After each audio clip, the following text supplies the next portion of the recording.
Korang tahu tak?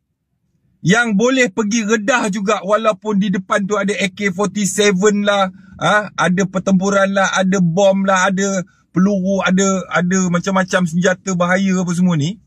Yang boleh pergi Kedah macam tu, Zul Arifin je. Tahu? Zul Arifin je yang boleh pergi Kedah macam tu.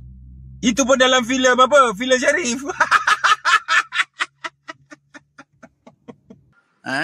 Anak-anak kita yang sanggup berjual di atas kapal berpuluh-puluh hari, ditahan oleh penama tentera Zionis dan juga dianyai dan juga di penama disekak.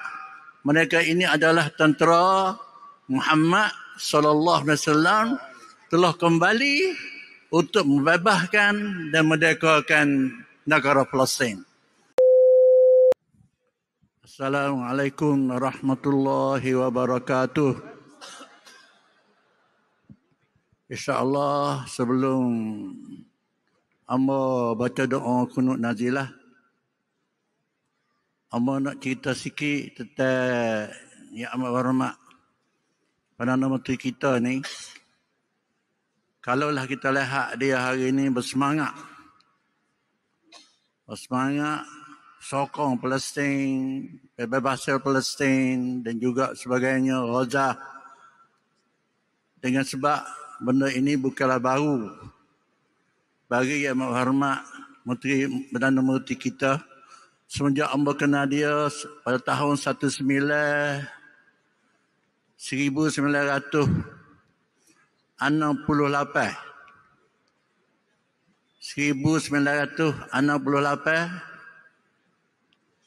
Masa itu Yang Amat Berhormat Perdana Menteri kita di dalam ABIN dan juga WAMI di Riyadh dan juga Rabitah Alam Islami, Arab Muslim League, Islamic World di Saudi Arabia.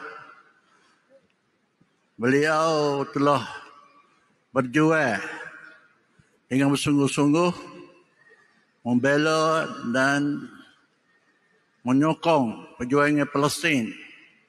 Berarti kalaulah kita kira hari ini dah hampir 60 tahun mari dah atau 50 tahun mari dah. Yang Amat Berhormat Perdana Menteri kita berjuang untuk Palestin. Dan alhamdulillah hingga sampai hari ini semangat perjuangan Palestin beliau tidaklah luntur dan jadi contoh kepada kita